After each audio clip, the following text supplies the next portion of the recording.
આજની ધર્મકથા. પ્રણામ. ધર્મ વિજયજી મહારાજ અને એમની કથા. અત્યાર સુધી આપણે એમના દીક્ષા જીવન સુધી પહોંચવાવાળા ફેઝની વાત કરી.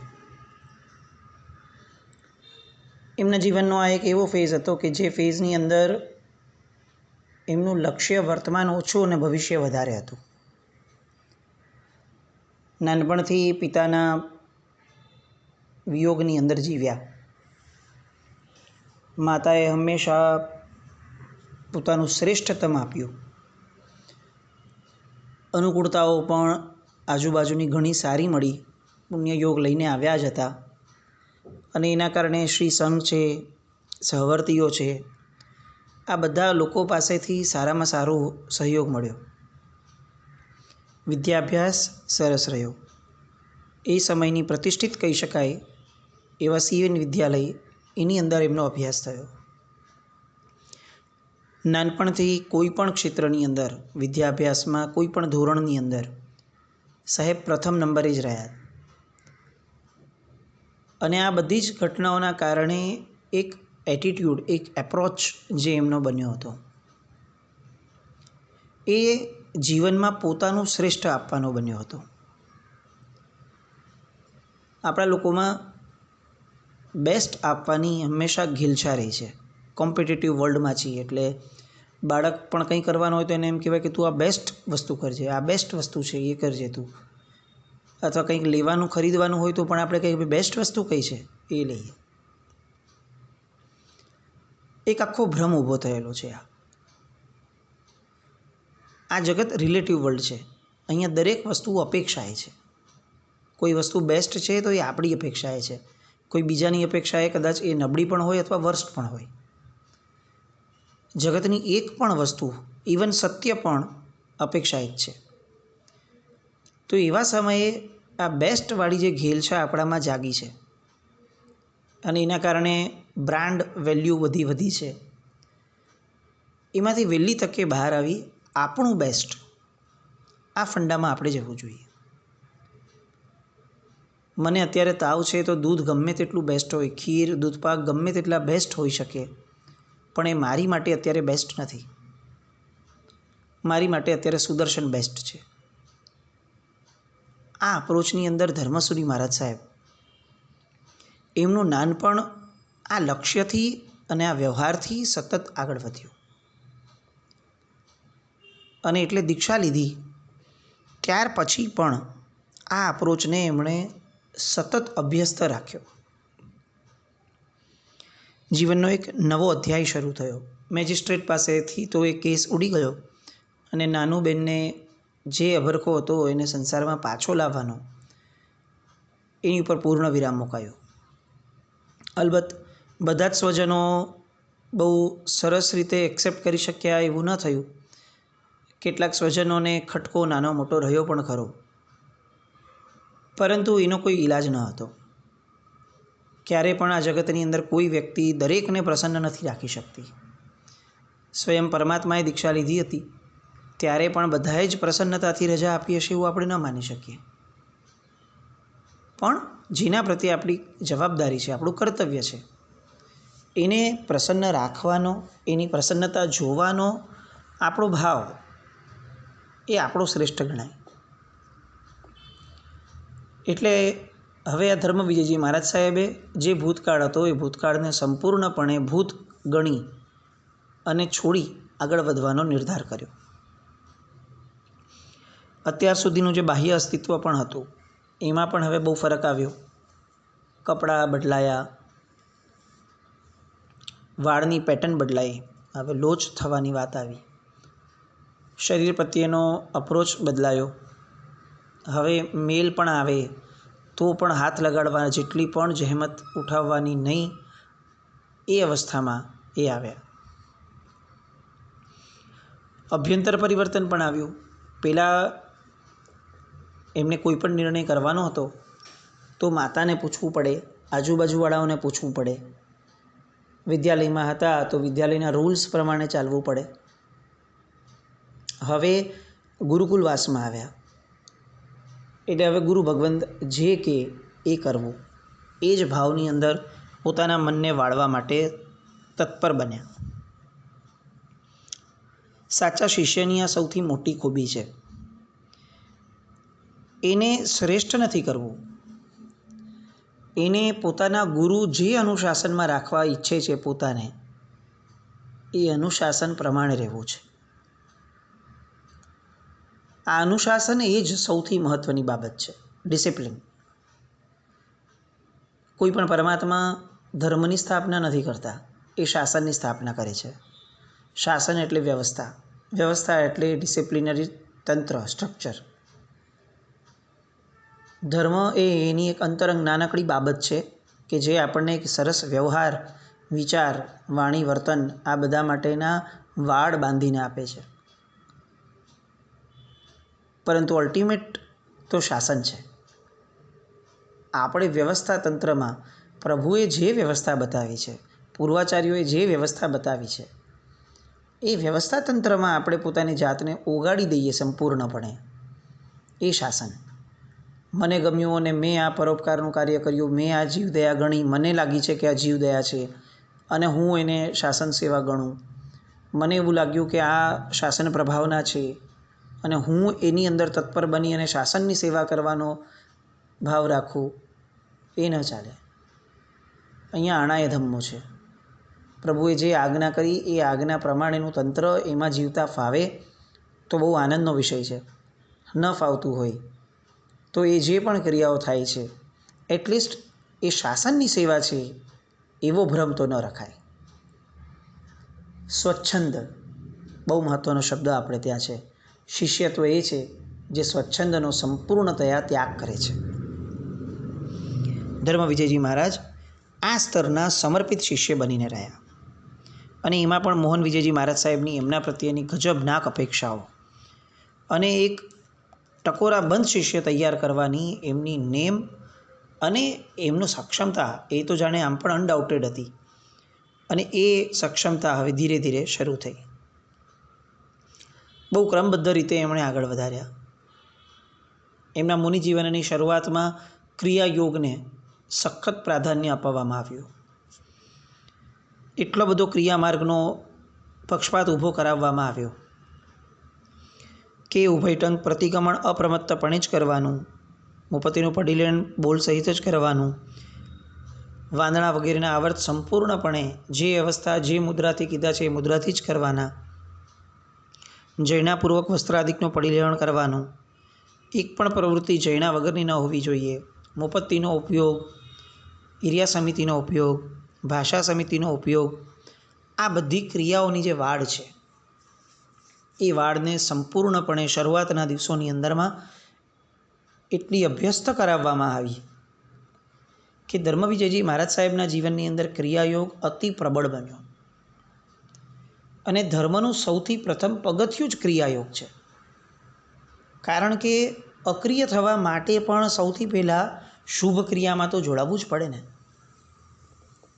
એટલે અશુભમાંથી શુભ અને શુભમાંથી અક્રિય, આ જે ટ્રેક છે એ ટ્રેકના મધ્ય ભાગની અંદર હવે ધર્મવિજયજી મહારાજ સાહેબ સરસ રીતે સેટ થયા. પન્યાસી મહારાજ પાસે જ ભણવાનું થતું વધારે અને એના કારણે અર્થ વગેરે બહુ સરસ રીતે તેઓ ભણાવતા. ભોયણી, શેરીસા, પાનસર આ તીર્થોમાં આવવાનું થયું એટલે તરત જ પોતાનો આખો દીક્ષા પહેલાંનો જે ભાવ હતો, મલ્લીનાથ દાદાને જે પોતે કોલ આપીને આવ્યા હતા કે હવે પ્રભુ દીક્ષા જ, અને એ આખા ભાવને સરસ એમણે રિવાઇઝ કર્યો, ગુરુ ભગવંતો સાથે શેર કર્યો કે દીક્ષા પહેલાં જ્યારે બરોડા જવાનું થયું હતું એની પહેલાં હું અહીંયા ભોયણી આવ્યો હતો અને મહેસાણાની પહેલાં જે છેલ્લું વાયણું મારું થયું હતું એ સાહેબ અહીંયા ભોયણી તીર્થમાં થયું હતું. એ બધી યાદો સાહેબ સાથે શેર કરી. ત્યાં બીજા અનેક મહાત્માઓ પણ પધાર્યા, મળ્યા. ભાવ વિજયજી મહારાજ, પ્રતાપ વિજયજી મહારાજ સાહેબ તો હતા જ સાથે, એની સાથે સાથે હર્ષ વિજયજી મહારાજ સાહેબ, પ્રીતિ વિજયજી મહારાજ સાહેબ આ બધા મહાત્માઓ પધાર્યા. શેરીસા જવાનું થયું ત્યારે કમલસુરી મહારાજ, મોહન વિજયજી મહારાજ સાહેબ આ બધા આ શેરીસા તીર્થની અંદર જે રીતે ભેગા થઈ અને પ્રતિષ્ઠા મહોત્સવ સમયે હાજર હતા અને એ સમયે જે અનન્ય પ્રભુ ભક્તિ થઈ હતી એ બધી વાતો ગુરુ ભગવંતો તરફથી થઈ. આ બહુ મહત્ત્વનું અંગ છે. બાળક જન્મે ત્યાર પછીથી વાર્તાઓ અને દીક્ષા જીવનમાં મુમુક્ષુ જન્મે ત્યાર પછી ગુરુ ભગવંતોની પોતાની જૂની વાતો, આ બેવની બહુ જ મહત્ત્વની અસર જીવનભર માટે આ બેવ બાળકોની અંદર રહે છે. બંને નવતર છે, તાજા જન્મેલા છે, એક જીવનમાં સંસારમાં અને એક દીક્ષા જીવનમાં. પોતાનો સ્વચ્છંદ ક્યાંય પણ ઉપર મોટો ન થાય એ માટે સૌથી પહેલાં વડીલો જે રીતે જીવ્યા એની કલ્પના, એનું કલ્પના ચિત્ર એ જો એના મનમાં ઠસાવી દેવામાં આવે તો પછીથી એની કલ્પનાઓ પણ એ જ મર્યાદામાં રહે. અને એટલે આપણે ત્યાં વાર્તાઓને બહુ જ અભિન્ન અંગ ગણ્યું છે બાળકના ઘડતરનું. બાળક પ્રેરણાની યોગ્ય ઉંમર લઈને નથી હજી તો બેઠો, એટલે એને ટોક કરવું, પ્રેરણા કરવી એ યોગ્ય જ નથી. એને ફક્ત કલ્પના ચિત્રમાં રમવા દેવાય. જો અમે આવા હતા ત્યારે અમે આ કરતા હતા, આટલું બોલીને અટકી જવાય અને પછી એ બાળકને જ વિચારવા દેવાય કે હું મોટો થઈશ તો હું આવો થઈશ. આ એક પદ્ધતિ છે.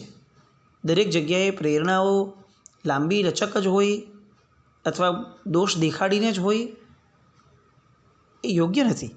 તે ઉંમરે તે પ્રમાણેની પ્રેરણાઓ હોવી જોઈએ, તો એ ઘડતરને પાત્ર બને. ત્યાંથી રાજનગર પધાર્યા. રાજનગરથી અમદાવાદ ગયા. અમદાવાદની અંદર ચાતુર્માસ હતું એટલે અહીંયા હવે રોકાવાનું વધારે થયું, સ્થિરતા થઈ અને સ્વાધ્યાય ચાલુ થયો. રોજનો 8 કલાકનો સ્વાધ્યાય. રાત્રે 3 કલાક સુધી આવૃત્તિ ચાલે રાત્રિ સ્વાધ્યાયની. આવશ્યકાદિના યોગ શરૂ થયા હવે. એટલે એક તરફ આ યોગની ક્રિયા, બીજી તરફ તપશ્ચર્યા અને ત્રીજી તરફ અભ્યાસ. આ ત્રણેયનો ત્રિવેણી સંગમ ધર્મવિજયજી મહારાજ સાહેબના જીવનમાં અદ્ભુત રીતે શરૂ થયું.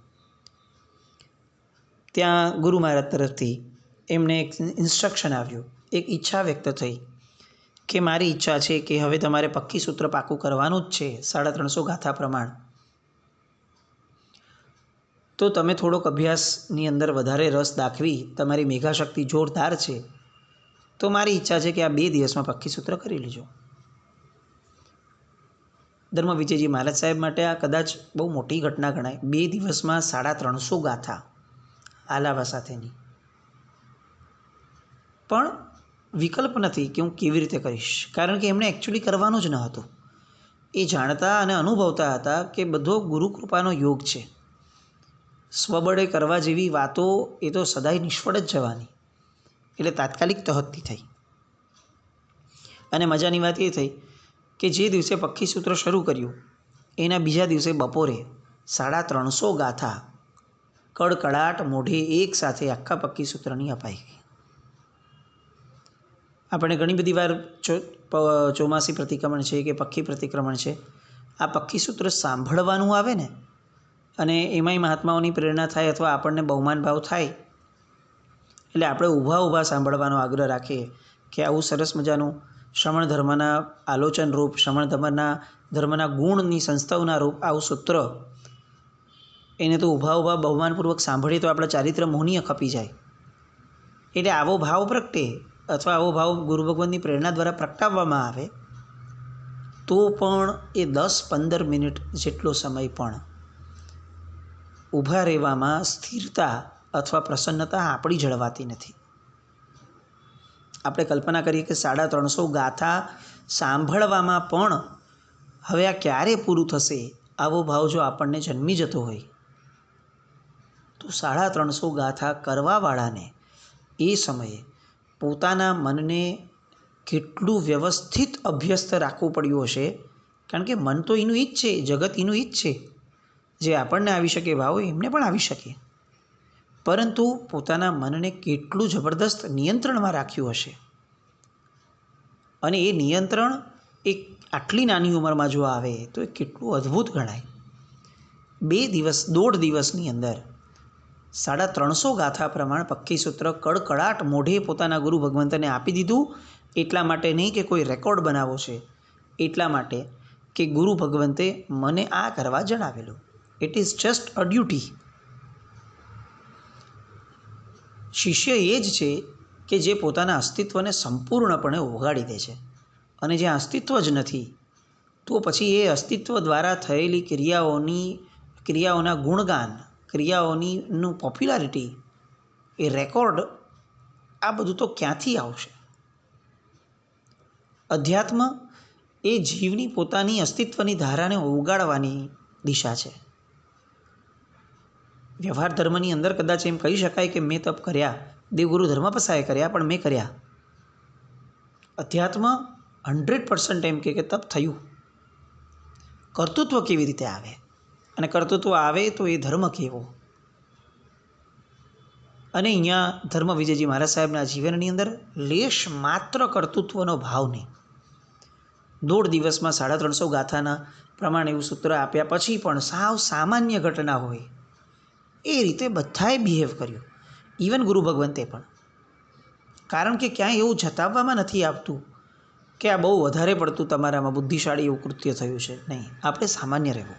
સાધુ છે, સાધુ સામાન્ય હોય, સાધુ સાદો હોય. સાદું જીવન એ જ સાધુ જીવન છે. એટલે સરસ ન્યાયથી એમની આ અધ્યયનની ધૂણી શરૂ થઈ. અખંડ ગુરુ કૃપા, તીવ્ર મેઘાશક્તિ અને એકાગ્રતાપૂર્વકના પુરુષાર્થ, આ ત્રણેયથી આ એક સરસ મજાનું કૃત્ય થયું. ત્યાર પછીથી વડી દીક્ષા થઈ. વૈશાખ સુદ એકમના દિવસે સવારે 7:30 કલાકે શુભ મુહૂર્તે ચતુર્વિધ સંઘની ઉપસ્થિતિમાં વડોદરાની અંદર આ વડી દીક્ષાનો સરસ મજાનું સંપન્નતા થઈ. યોગ પૂર્ણ થયા. ત્યારબાદ આંબિલ કરવાના આવ્યા માંડલીના. સાહેબે ઈચ્છા વ્યક્ત કરી કે સાહેબ આપની ઈચ્છા હોય તો મારે મૌનપૂર્વક આ 7 દિવસ આંબિલ કરવા છે. ગુરુ ભગવંતે વધાવી લીધી અને 7 દિવસના મૌનની અનુજ્ઞા મળતા એમણે સતત 7 મૌન આંબિલ કર્યા. વડોદરામાં હજી હતા, શેષકાળ પણ પૂર્ણ કરવાનો હતો એટલે ડભોઈ જવાનું થયું. ડભોઈ ગયા અને ત્યાં કમલસુરી મહારાજ સાહેબ એમની સાથે ચોમાસું કરવાનું મળ્યું. સંવત 1964નું એ ચોમાસું, એ ભવ્ય ચાતુર્માસ. અને એ ભવ્ય ચાતુર્માસની અંદર કમલસુરી મહારાજ સાહેબના સાનિધ્યની અંદર જે ગુરુ ભગવંતો રહ્યા હતા એ બધા જ ગુરુ ભગવંતોના એ 1964ના ચાતુર્માસની યાદી એ આ ધર્મ વિજયજી મહારાજ સાહેબ સાથે શેર કરી. હવે દીક્ષાની ગતિ, દીક્ષા જીવનની ગતિ થોડી સ્પીડઅપ થાય છે.